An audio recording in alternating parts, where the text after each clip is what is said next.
A very good evening to our honorable guest speaker, Mr. Akshat Rajan, faculty members, and all the attendees present with us here today. We heartily welcome you to the 12th edition of Ka-Ching, our annual Economic and Management Fest, and the third edition of EdgeCon, our Economic Justice Conclave, organized by SVKM's NMIMS Sarla Anil Modi School of Economics, Mumbai. After 3 days of passionate sessions, we are now here for our very last session. And we have with us Mr. Akshat Rajan, a storytelling coach and creative consultant who has been involved in event curation and community development for 9+ years. He serves on the board of YPO NextGen Mumbai as the education chair, as well as on the YNG Impact South Asia board as their think tank director and rural empowerment champion. These initiatives are currently incubating ideas for climate change, mental health, education, and financial empowerment. Mr. Akshat has also been involved in TEDx events around the world, including TEDx EMWS, which he founded in 2013. Being the youngest TEDx organizer in the world at that time, he is a recipient of the Oliver Chapman Leadership Award for his contribution and service to the community. We're honored to have you with us here, sir. Good evening, and how are you today? Let's start with that. Thank you so much, Anika. It's a pleasure to be here with all of you for your closing session. I'm good. I'm feeling excited. I'm present, and I'm excited for our conversation. That's great to hear, sir. We're excited as well. And without further ado, I'll now begin with the session. So, since we know that the theme for the year is freedom, so centering around that, I'd like to know what freedom means to you and what role in any shape or form has it played in your life, and how has it played a role in shaping you into what you are today? Sure. I think based on the fact that I'm a storytelling coach and based on the fact that you'll hear a lot more about freedom and how those two worlds collide, I think about freedom vibrating higher, constant evolution and growth 24/7. As a coach, if I'm helping other people become better versions of themselves, I need to constantly be the best version of myself. And freedom to me has been a very interesting relationship. It's almost been like a person in my life, and I'm constantly thinking about that relationship between me and freedom because, most people will feel like freedom is suppressed and that freedom is what everything you want. But I feel like freedom is scary. Like, it's you have no one to answer to but yourself. Like true freedom really comes with a lot of responsibility. It comes with um, a lot of matured sense of like discrimination between knowing what's right and what's wrong.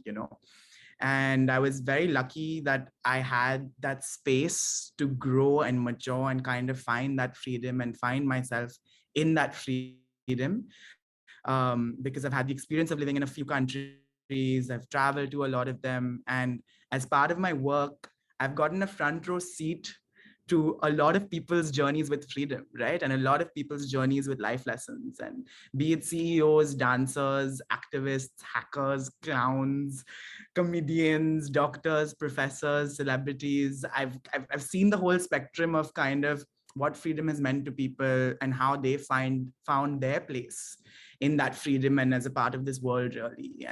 And when I was young, if I had to talk about it a little more personally, I had a difficult relationship with that myself because I felt like as a guy who was like sensitive and emotional, there was this society that was telling me to be a man and not have these emotions and like bottle all of that in, until a point where I realized that I don't want to do that anymore. And I want to make my freedom and make my freedom of expression something that helps me mature, something that helps me grow. And yes, and so I started unboxing these feelings. I started speaking up more. I realized, started following a lot of people's works, especially psychologists, who kind of, because I think freedom is a very mindset thing, right? It's something that really can't be measured. It's something that's just felt.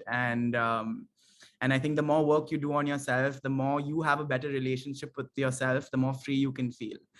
And even though I've made it here, it, like I said, it scares me sometimes still, having all of that freedom and having all of that power, knowing that you can do whatever you want. It's like, you're almost like, you want to have it in doses. You want to keep those boundaries up. You want to make sure make sure you learn and grow while you have that taste of that freedom, so yeah.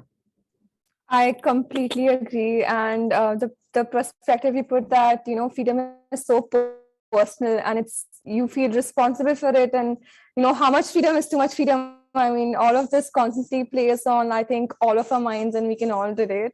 And like you said, you're a storytelling coach. So, in your experience as a speaker coach and a TEDx curator, how important has it been for you to truly encourage freedom of speech and for people to speak their mind? Sure. As we deep dive into it, let me tell you a little bit about storytelling in general, because I think freedom and storytelling relate. And I think storytelling is at the heart of human existence. It's one of the pillars that give us meaning. And it's been around forever. We've all heard stories that we've grown up with, right? We've all heard the stories of our families, the stories of our country, the stories of this world. And we've all been born through that. It's been around for centuries. We know what happened in the past because of the stories. Whoever wrote those stories left those stories for us to know and see. So I think it captivates the miracle that our mind is, being able to look ahead, being able to look behind, imagining our future in ways that maybe it isn't.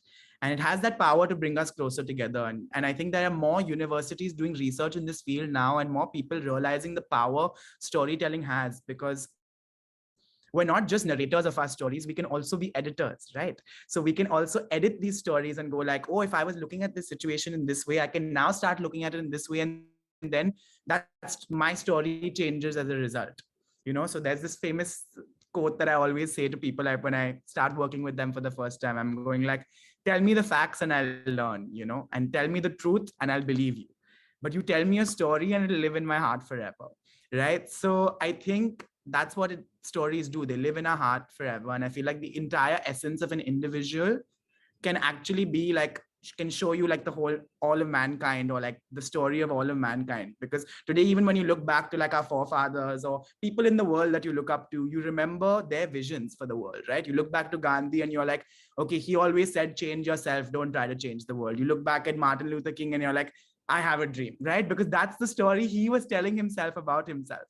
So I help people kind of figure that out. And while I'm helping people figure that out, I realize that a lot of people's narratives about their own lives are incomplete or are misleading, right? And depending on what they're looking for, I kind of help them unravel that story a little bit more, offer new ways to look at that story, and show you how sharing the story with the world, reflecting yourself as how you truly are, can make you find your place in the world like nothing else. And so I think it's very important to be that editor. It's very important to constantly rewrite your story, revisit your story. And that's what I think is truly freedom, right? Because everything is like, everything that's great in this world has kind of come from someone who can exist in that freedom, someone who's open to that change. Because a lot of people unfortunately feel like what they know is right and they don't want to change, and so it's comfortable and it's secure, and so you get stuck in that place. And so I think freedom comes from being okay with uncertainty. I think it comes from being okay with being out of your comfort zone, being in that alignment and growth and flow zone, right?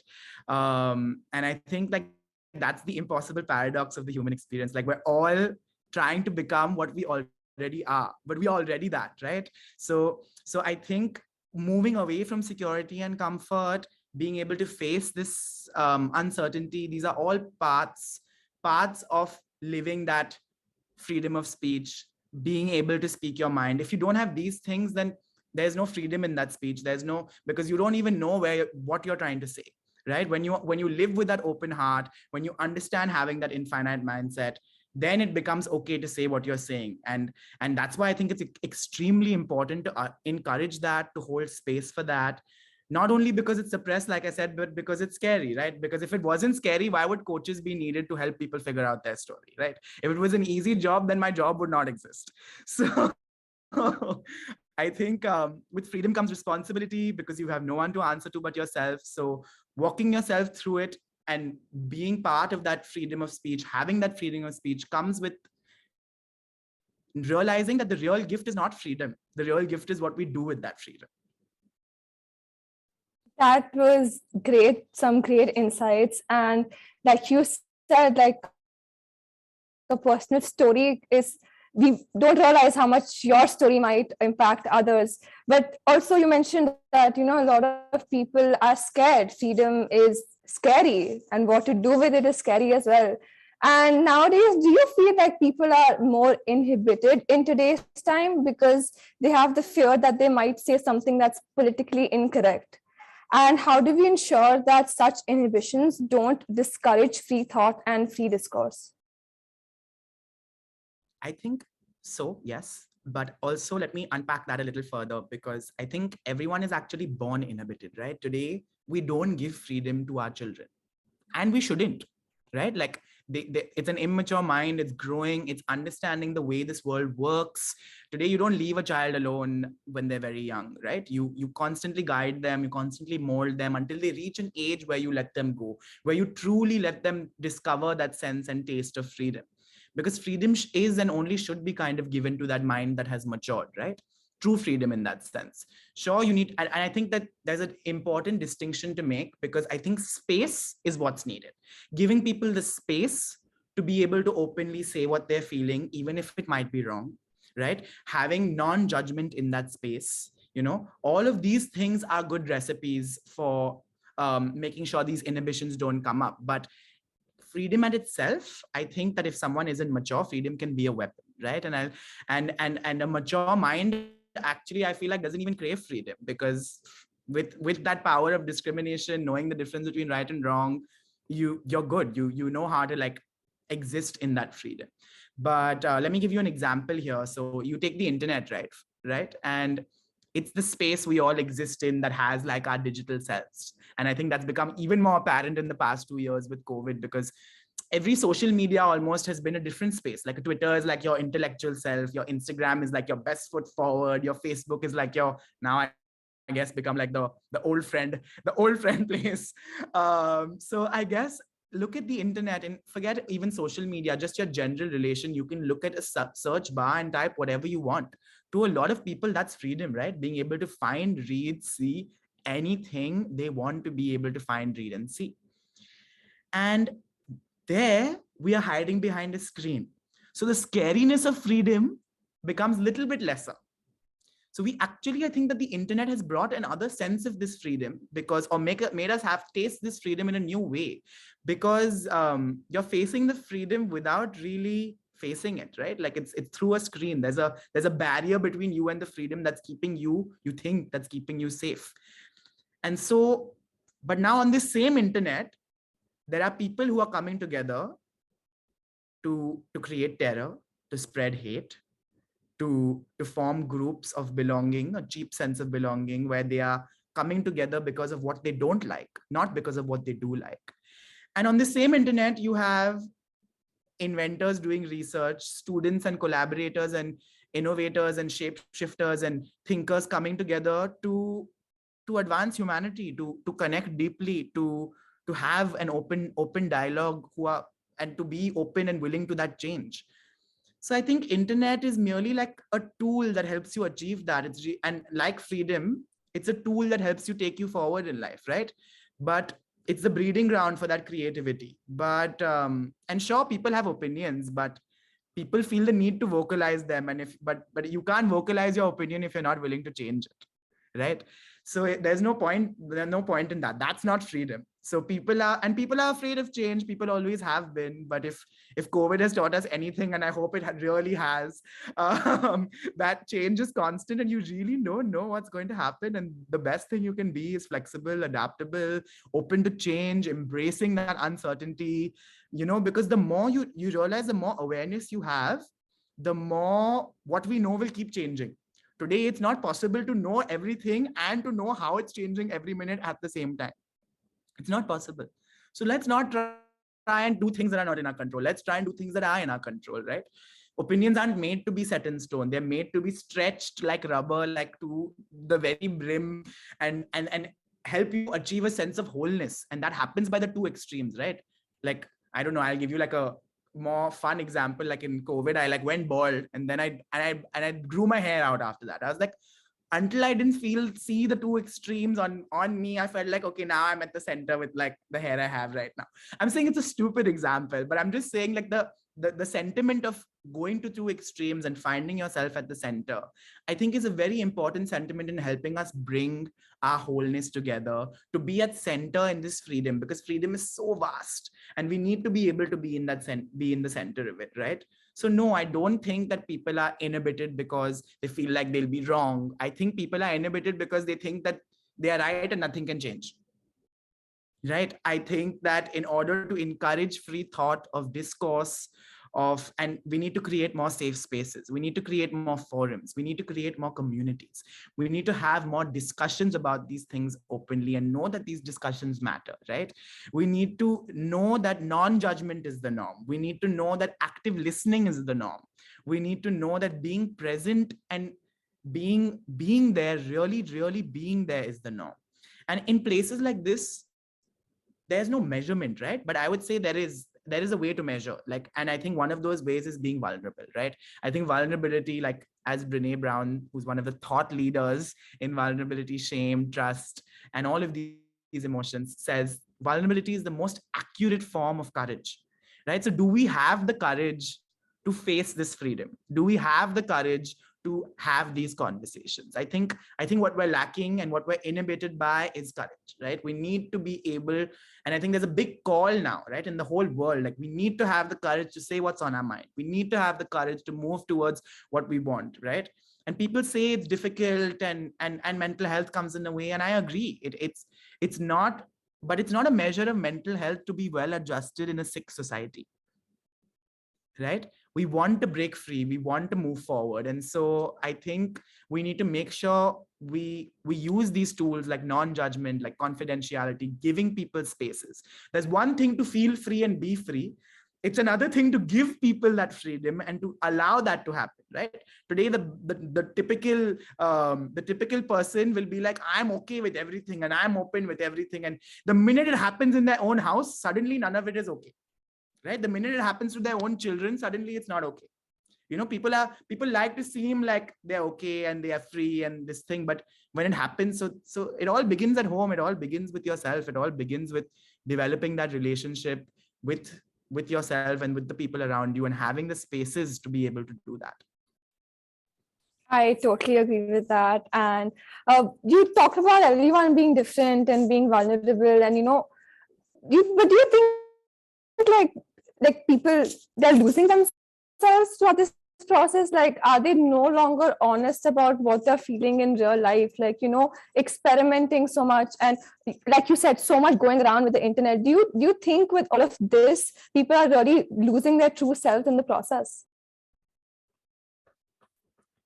I think that there is a lot of information today, right? And I think we only focus on one kind of diet that we have, which is the food we eat. I mean, some of us don't even focus on that.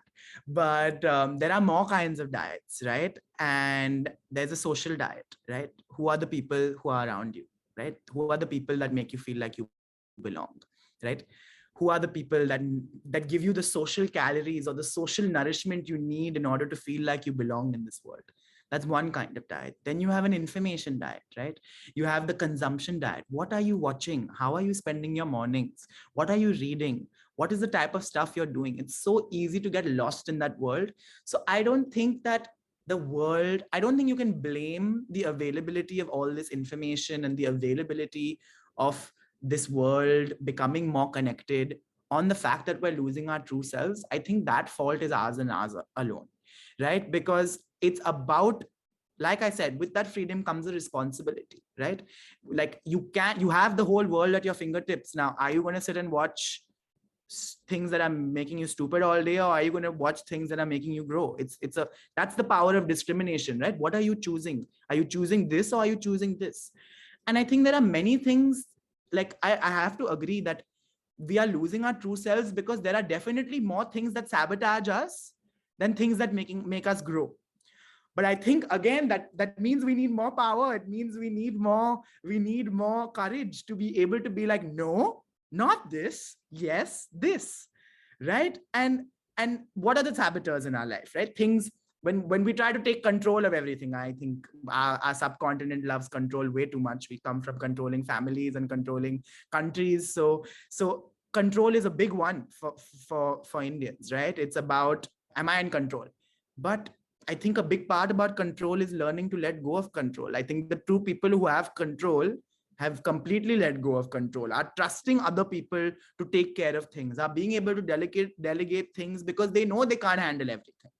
Right? So when you are aware of your limits and when you are letting go as much as you're taking control, that's that balance, right? And so like controlling, like being controlling, there's something that's like another saboteur is being a victim, right? This is all happening to me and I this is all unfair, life is unfair. That's again a story you're telling yourself about life. You know, I'll show you a quick photo over here that I think a lot I relate to a lot, and other people might as well. I think when I see people, I see them like this. Can you notice that the only cage that's there is in front of them and they're standing at the bar, right? There's no cage on top, there's no cage on the left, there's no cage on the right. It's so that cage in front of you, you have to just drop those bars down and realize there's a whole world out there, right?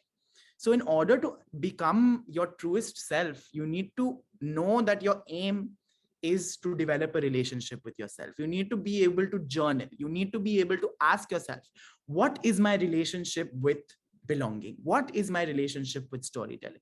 What is my relationship with me being a man? What is my relationship with me being an Indian? What is my relationship with me being a son? Find all these are the questions you ask yourself to figure out these relationships that exist, because relationships aren't just with people, they're with ideas as well.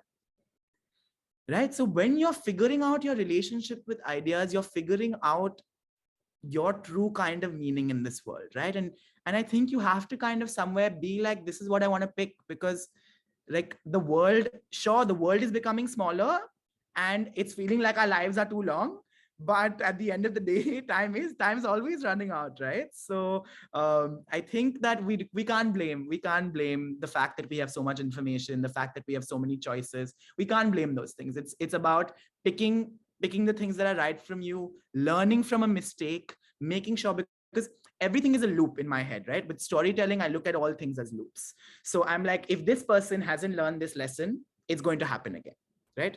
First it'll happen with a girlfriend, then it'll happen with the mother, then it'll happen with a long lost internet partner. It'll keep happening until you don't learn to trust yourself. How will you trust others? Until you don't learn to forgive yourself, how will you forgive others? Until so realize that the world works in order for you to learn. The world is set up in order for you to grow. So if you aren't learning and if you aren't growing and if you've decided that like I'm done growing and I know everything and you're putting your ego in front, then how are you going to be able to operate in this world where everything is changing by the minute? Like look at the amount the world has changed in the last 3 years. Could anyone ever fathom? Like everyone said, yeah, in 100 years that'll happen. What was going to happen in 100 years has happened in 3 years.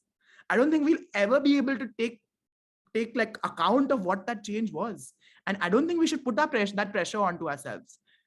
But we can't continue to exist in the world that existed 3 years ago. No, we have to exist in the world that it is today. And in order to do that, we have to be open. We have to be able to there's the true self is constantly evolving. It's not one thing that's static that you can achieve and be like, okay, done. Right? If you could do that, then there's no point of living. So I hope. Yeah, that was such a refreshing perspective on this. And like you said, in today's world, things are changing so much and it's happening so fast. And I think today the hustle culture is promoted so much and it's often valued over someone's mental health, which you mentioned is also very important. So how much do you think that hustle culture I'm sorry, I lost you. Could you say the question again? Yeah, sure, no I problem. can't hear you. Just give me a second. Can you hear me now? Hello? Hello. Yes, I can hear you now. Yeah, sorry about that. I'll just repeat it for you. So in today's world where the hustle culture is promoted so much and it's often valued over one's mental health, which is equally important. So how do you think, how much does it hamper one's freedom? Hustle culture? Yes. Interesting. I think what hampers our freedom is our inability to kind of set expectations or draw our boundaries, know our limits. I don't think hustling in itself hampers. I think hustling came from the fact that, like, and that's, at least that's how I see it. Correct me if I'm wrong. We have to like do a bunch of things together and just like figure it out on the way. I think in that sense, hustle culture works because it's more aligned with the fact that like the world is constantly changing. But the rules that have been set by a lot of corporations were set in a world that was very different, right? Like these, you see around the world after COVID, work from home, remote working, are concepts that have just now become forever, right? Now you see the UK is testing out a 4-day work week, right? So the flexibility that people are getting now, I think, is part of the fact that, like, we want to hustle, we want to be able to do multiple things at a time, right? We want to be able to give something our time beyond one thing. We want to find ourselves as we're on this journey. We want to continue learning and growing. So I think what's the problem is perhaps toxic productivity. And I think in that sense, it's like telling someone that you have to suffer in order to achieve is toxic, right? Telling someone that your work is more important than your sleep and your rest is toxic, right? Because telling someone that you are expendable and everything else isn't, that's toxic. So I think once you recognize that you have built your healthy habits and you can do things to what your limit is and you will give your best till that limit, that's amazing, right? Because then you can be doing multiple things at a time, right? You can be writing a TV show and working at a company 9 to 5 and doing another passion project and taking care of your dogs and doing everything you want to do and hustling while you're doing it because it's all the things that you want. It's all the things that are giving you meaning. It's all the things that are allowing you to move forward. But I think forcing yourself to be like, if I don't struggle, I won't achieve, which is a very big and sad mindset that a lot of us have, and like a lot of our parents have. I've seen it in my family myself, right? Like people feel like, I'm not saying don't work hard, I'm saying like you have to work hard, but I'm saying you don't have to decide that like your health and because like I think like the youth, and in their recognition of this in moving forward, are recognizing this, right? They're chasing this freedom that they know exists. Because I think like the same way we, like, as individuals are on our journey of becoming us what we were, I think India and like the world is also on a journey of becoming what it should be or what it was, right? So when those things are aligned, I think like the youth obviously feels that more, right? We've seen more change. We've seen like that change happen very fast, as even when we've grown up, right? Like I didn't have a phone, and then social media, and then Instagram, and that, like, the world just changed so fast and everything was changing. So we've learned to hustle, we've learned to multitask, we've learned to be on the go. So we are more adaptable as a generation, right? So I think in that sense that probably serves us because of the quickness with which things are changing. But I think like sticking to those norms may not serve us as well, and knowing that like with us as the youth, there's a movement coming, right? And your wellness serves the wellness of the movement. If you're going to go on the brink and lose out and be unable to rest and not take care of yourself, then your growth and the world's growth won't align. And we want both of those things to align, right? And in order for both of those things to align, we have to be like, okay, no, I'm done, this is my limit, I cannot give more of myself here, right? And I will take a break, I will take a step back. And no one's saying take a step back in such a way that like you avoid confrontation and you never go back to what you took a step back from. It's take a step back, observe, assimilate, rest, and get a fresh look at it. The point is fresh look. I think we always try to do, like, creating something and analyzing something are different processes. We can't do them together, right? That's why rest becomes important. If we had to just constantly work every single day and not sleep, we would be creating junk. It's only because we can go back, think about it, come back and give it a new go, meet that work again. That's what makes that work more fulfilling. That's what makes our lives more meaningful. That's what helps us move forward personally and as a species of mankind. Yeah, so I totally agree. I think it's very important to find the right balance between things, especially in today's world. And like you said, with the youth, there's a movement coming. So a lot of the youth today is driven and it constantly wants to evolve and change. And there's this feeling that they want to create something of their own. Do you think that this youth of the country it is the one that was once colonized and it's trying to break free, or is it something more systemic that has changed, that has brought this change in the youth?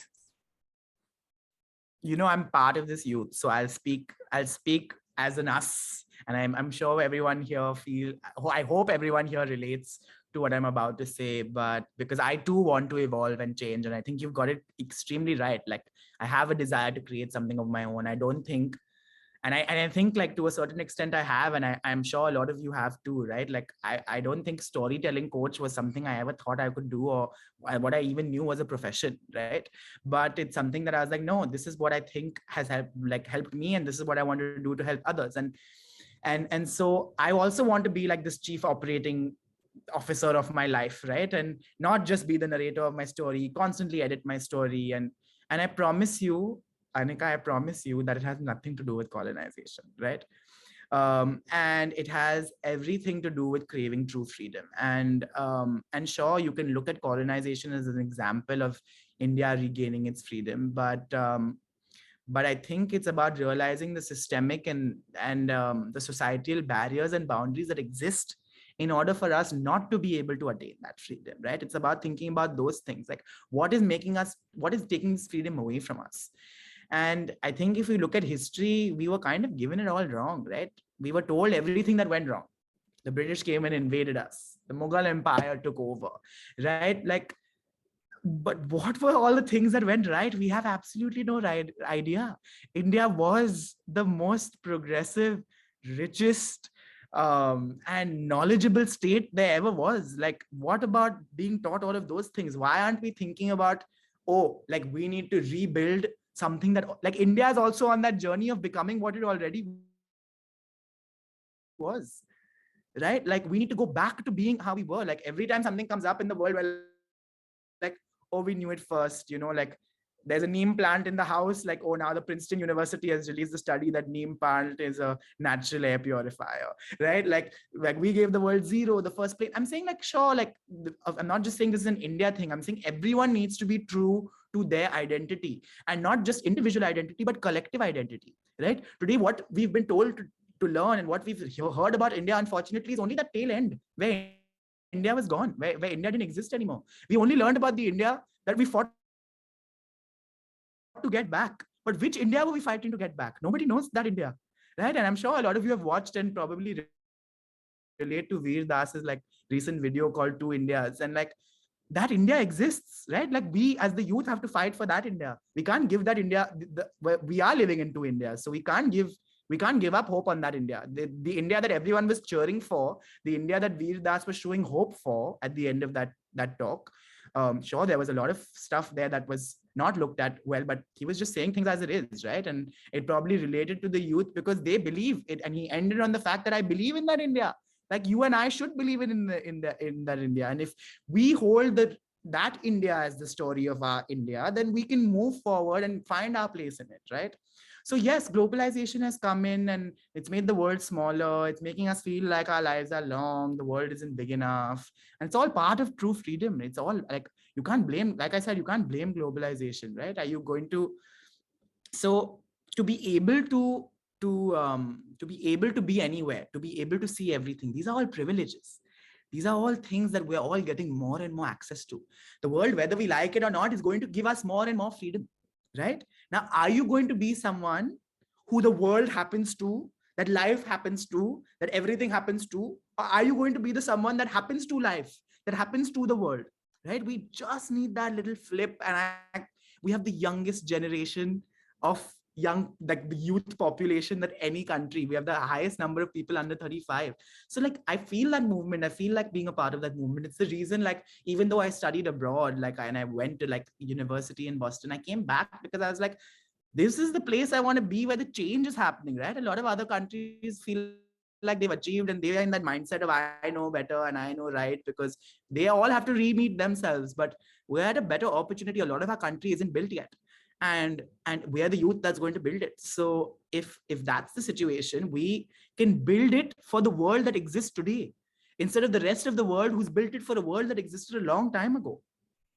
right? And that, why I don't understand why people aren't looking at that as like the coolest opportunity, the best time to be here, the most exciting thing to like look at and be like, this is what makes me feel alive, because we genuinely have that power, right? Like tomorrow you can create, like 60% of our country is rural. It's you can create that world to exist, to be climate conscious, to be right, to be raised and to be built in the ways that are planned, that help and sustain humanity and society that's conscious, that is able to understand these things, that is in the face of climate change, in the face of mental health, who understands new age skills, education, critical problem solving, emotional intelligence, who gives spaces to all of these things, right? So if you ask me what's changed and what's driving the youth, it's awareness, right? We have the world at our fingertips and we know better. We want to make that change. We want to chase that freedom. We want to create what we want. And I say, don't stop us from doing that, right? You want to feel so free that your very existence is an act of rebellion. That's the freedom we're chasing. We're not chasing any other kind of freedom. And what's really changed, right? The ruling party changed, but we're still being so you know what I mean. So I think that there's this youth uprising. We're more aware, we're more in touch with ourselves, and we all have an eagerness to be in touch with others. So let's not let's that it's very easy to let that kind of slide in and go like, chalo, the world is moving forward, let's just move forward with it. Let life happen to me. My father's saying do this, so I'll do this. Like it's easy to go into that. And I would just push everyone a little bit and go like, you are more sensitive, you are more understanding, you, with every generation you have more privilege. So use that purpose and redirect it towards that, chasing that freedom, that true sense of freedom. Make sure that your motivation is to grow and contribute. um, and I really believe that we will be able to one day. So yeah. Wow, that was, I think all of us here would relate. And that, it is sort of a rebellion. I agree, like there is no true sense of freedom within all of us right now.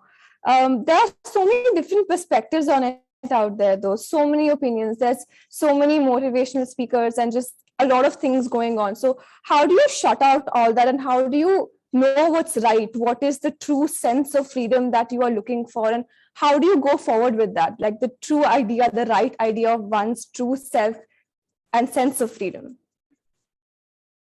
I think it starts with you. Recognize that it's you who wants to figure this out. Recognize that the thing that we all have in common is difference, right? Like we're all unique. And so what might work for me, like, is not going to work for someone else, right? And so you got to just be on your journey to find what works for you, right? Go like, right. And that's going to keep changing too, right? So like I said before, there's one freedom where like you are feeling the freedom, and there's one freedom where you're giving people the freedom. So a big thing is that you're not alone in this, right? We're all alone in this in one regard, but we're all together being alone. So that brings us together anyway, right? Like alone together is like one of like the trending hashtags of the last few years, because we've all been locked up at home, but suddenly we all feel more motivated and in tune with ourselves, and we've all meditated and tried things that we always wanted to try, and done all of these things that lockdown forced us to do. But the point is that we're all alone together, right? So notice that like when you decide that, okay, this person is saying this to me, I like it, just be more conscious of it. Like today I want you to follow more people. I want you to follow as many people as you unfollow, right? Don't just drown yourself in like you said, right? There's so much out there. So know your limits. Don't drown yourself. Say, I will follow this. I'll see how it works. I will reflect on it. And then if it doesn't work, I will cut it out of my life. If it does work, and if it doesn't work, I'll find something else. And if it does work, I'll make it my lifestyle, right? Like it's the small habits. And once you figure out how like a habit is broken and is formed, you can just be like, okay, now I figured one habit out, I can figure other habits out. Because for everything that there's, you must have heard of the negative spiral a lot, right? One thing goes wrong and then everything goes wrong. Same way, there's a positive spiral. One thing goes right and I promise you everything will go right, right? So in that sense, and I'll give you an example, right? Like I used to meditate a lot during COVID, and like I started getting into meditation, and I was like, okay, this is making me feel more present and fulfilled. And for everyone, it's not meditation, right? For some people it's dancing, some people it's cooking, some people it's listening to music, some people it's watching TV. anything that makes you forget time and space is transcendence, right? And that you need space for that in your life. So so for me it was initially meditation, and then after a certain point I felt like when like the world became a little bit more normal, I don't think it's normal yet, but when the world became a little bit more normal, I realized that, like, that 20-minute meditation in the morning, what's the point? Because by the time the night comes, I have forgotten that feeling. I'm not centered, I am not grounded, and I'm so irritated with all the things that have happened in the day.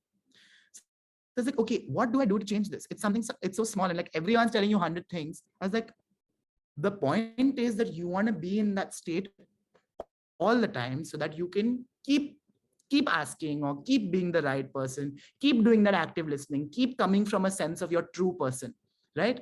So what I did was, now I meditate for 5 minutes, which is much easier to do than sitting and being like trying to meditate for 20, 30 minutes, 1 hour, every couple of hours. So you're constantly coming back to that center, right? You're going to go like, okay, I strayed away, I did a few meetings. Before I start my next meeting, I'll center myself again. So I'm back to being consciously living. Like I said, I don't think we're consciously living. Life is happening to us. We are not happening to life. So we need to constantly keep coming to the center. And we need to constantly be like, okay, now that I'm at the center, quickly go over what is my intention, right? Before this talk, I did a quick 2 minutes. Sometimes it doesn't even have to be 5 minutes, 2 minutes. Close your eyes, touch your fingers, focus on your deep breaths, 4 deep breaths. That's it. I'm not asking you to do something to rocket science, right? Like, just engage your senses and be present for 1 minute, right? If you could believe in Santa for those many years, I'm sure you can believe in yourself for 1 minute, right? So just believe in yourself for 1 minute and just go like, okay, I'm here.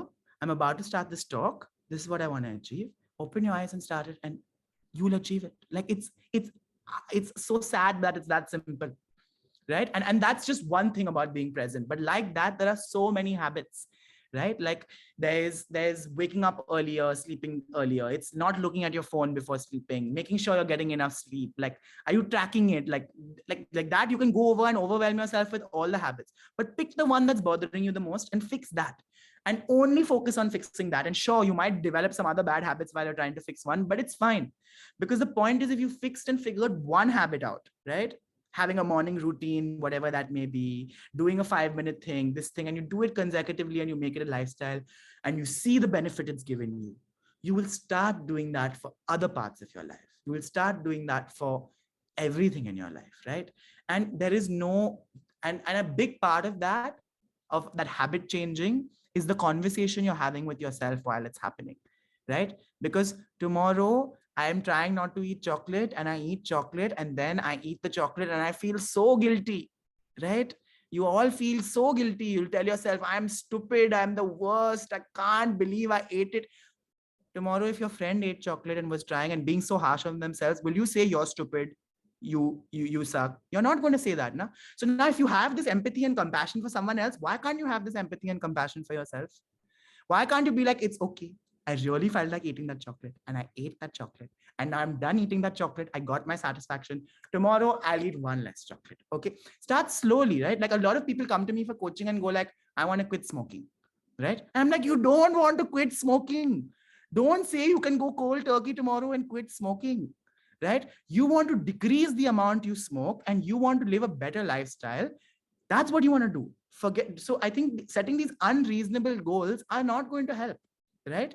Like, it's going to be so much harder to quit smoking if you're smoking 1 pack of cigarettes a day versus if you're smoking 2 to 3 cigarettes a day. So first get to the level of smoking 2 to 3 cigarettes a day, then stop smoking, right? And start slow. Just say like, okay, I will just not smoke on Mondays, right? That's it. That's all I'm asking. Then when you're bored of not smoking on Mondays, start not smoking on Tuesdays. Then when you're bored of that, start. That's how you let something go. Everyone wants this or they want this. No one wants to see that there's a mountain to get there, right? Either you're at the top and you're like, wow, great, looking at the bottom. You're looking at the bottom, you're looking at the top, but you don't realize, I don't care how fast you go up and down this mountain, but there's a mountain to go up and down, right?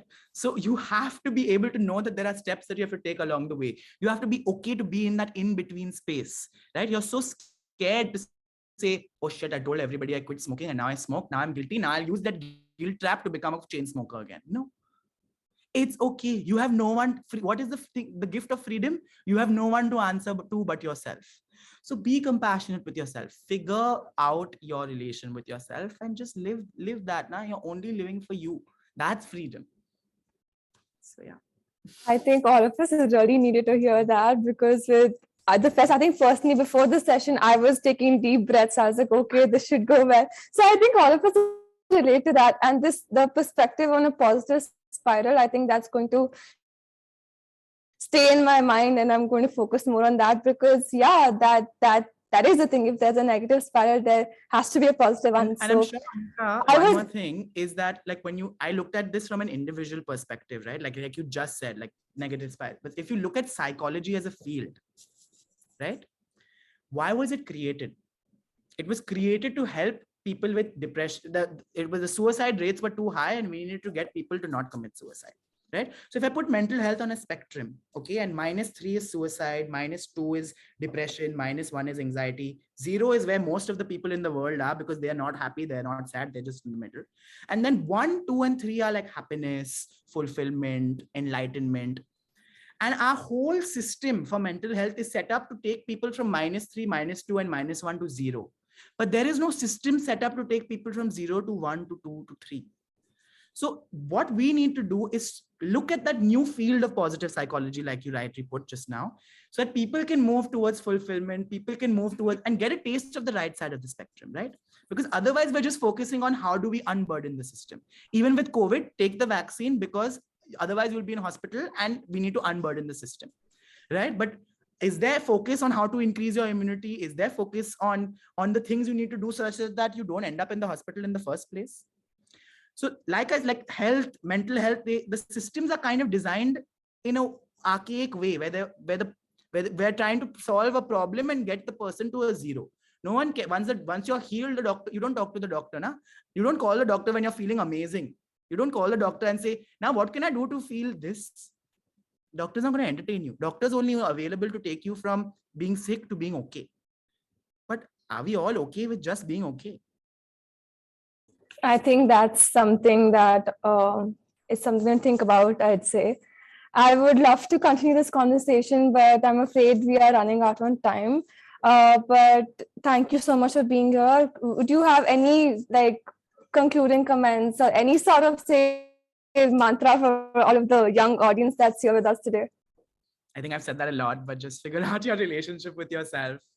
Find your spaces for transcendence and belonging, and know that, like, if you don't evolve, it'll keep repeating, and like the whole ocean of freedom will reveal itself to you when you're swimming in it. So please swim. Thank you so much, sir. I would like to place on record our hearty thanks to you for taking time out of your busy schedule, being with us here today, and thank you to the audience for being here, listening to the session. And this has really helped us explore the idea of freedom further. And thank you so much. I think all of us had a really good time. Thank you so much. I hope I couldn't see all the participants, but I hope it was relatable, and I see you out there. Thank you, sir. Thank you for having me.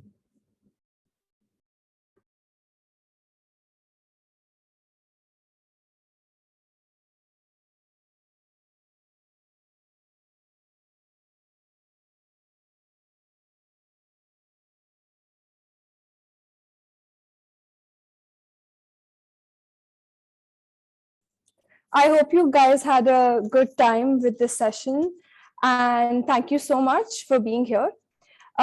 With this, now we're all set for the most eagerly awaited segment. After 3 days of competitive involvement in economics, literature, finance, politics, and management events, I now request our chairperson of Ka-Ching, Mr. Aryan Goswami, to announce the winners. Hi everyone.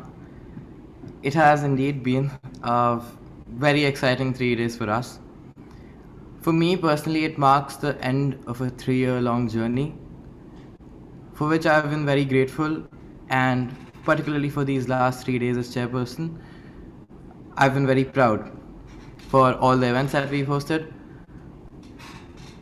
for all from the bottom of my heart, thank you all of you for participating in the events.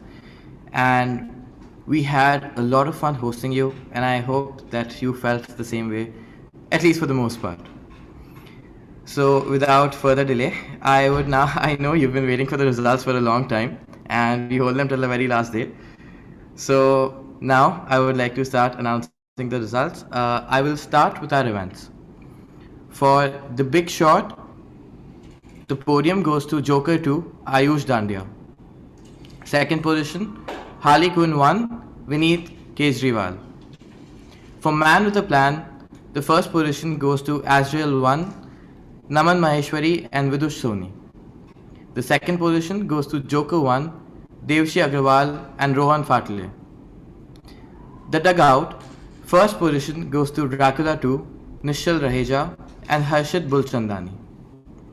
Second position goes to C006, Ashutosh Tayare and Nishant Lakhpati. For Tradeonomics, the first position goes to Harley Quinn 3, Vineet Kejriwal and Akshat Arora. The second position goes to Dracula 3, Reshu Agrawal and Vidhi Harpalani. For Upstart, the first position goes to C027, Shrishti Sahani and Dylan Kasheria. The second position goes to C013, Anav Bangla and Path Aran. For Squid Games, the first position goes to C050, Sakshi Agarwal, and the second position goes to Joker 3, Sujoy Raj Thakur. For Pitch Please, the first position goes to Poison Ivy 3, Chaitanya Jaishankar and Rishi Lakhanpal. The second position goes to C034, Anika Arora and Mehak Saneja. For Pennywise, the first position goes to C040, Nikhil Kriplani and Akshat Goyal. The second position goes to C039, Prateek Gupta and Mishtha Mangla. For Meme Lord, the first position goes to C045, Madhav Mehta, and the second position goes to Batman 3, Shruti Mulchandani. For War of Astros, the first position goes to C027, Anshita Agarwal, and the second position goes to C041, Saishivam Shah. For Bullrun, the first position goes to Thinker 2, Vyom Goyal and Sneha Prithyani. The second position goes to Batman 1, Kanishk Panchal and Sahaj Saluja. For Inquisitive, the first position goes to Atan Bhatia and Daksh Atreya. The second position goes to Tushar Gupta and Rahel Arora. For Go Wild, the first position goes to Lex Luthor 1, Manav Bahal, and the second position goes to Penguin 1, Nidhi Kapadia. For Rajniti, the first position goes to Wonder Woman 1, Alisha Vanandani and Bharti Kamban, and the second position goes to Poison Ivy 1, Ayush Srivastav and Siddhant Dubey. For Wealth of Nations, the first position goes to Dracula 2, Madhav Badlani and Manav Punjabi. The second position goes to Green Lantern 1, Khushbu Nagpal and Vasu Jain. For Envision, the first position goes to Thinker 3, Samir Bhandari, Gauri Sharma and Ayman Kutiala. The second position goes to Solomon Grundy 1, Krishna Agarwal, Namami Jain and Devanshi Goyal. Finally, in events, for Hijacked, the first position goes to Harley Quinn 1, Arnav Shetty, and the second position goes to C139, Harshita Mandhyan. Congratulations to all of you who have won in these events. I am very happy to announce you that this year, as has been Ka-Ching tradition, the prizes for events have been just as high. So for the 4 flagship events that we have, the prizes are as high as up to 25,000 for the top 2 positions. For the tier 1 events, we have prizes up to 20,000 for the top 2 positions, and for the tier 2 events, we have prizes up to 15,000 for the top 2 positions. Congratulations for all of you on winning the events. You've competed very fiercely, and we expected nothing more. Now, for the speaker sessions, the first position goes to Harley Quinn, which is Nasimunji College. The second position goes to Dracula, which is HR College. For the CL Wars, The first position has been backed by, again, NM College, Harley Quinn, and the second position has been backed by Dracula, HR College. Congratulations, guys. Okay, so for this year's flagship youth conference, which is for the first edition of the youth conference, the first position has been backed by Azrael Christ University, by team members Sri Shankari R, Anmol Betala, and Dhriti. The second position has been backed by Joker, which is the Samso College contingent, by Utkarsh Singh, Madhav Sada, and Rutu Gala. For the third edition of our National Policy Challenge, the first position has been backed by Hansraj, Team Stiglitz, Kalpit Jain, Devansh Gautam, and Ekagrita Arora. For the second position has also been backed by Hansraj, Not Horse, by Ashif Dwivedi and Agrita Arora. I'm again proud to announce that for the Youth Conference and for the Policy Challenge, the top two positions take home a combined cash prize of 30,000 rupees. Congratulations, the teams who've won. Finally, for the trophy results that you've been waiting for, these were some very close calls that we've made and cross-checked, because again, like I said, very, very close calls. So the winners for the final HCon X Ka-Ching 2022 trophy. Okay, I'll start with the runners-up. The runners-up has been Harley Quinn, NM College of Commerce and Economics. The CL for the same is Arnav Shetty, and ACL is Vineet Kejriwal. Congratulations, guys, you've worked very hard for this.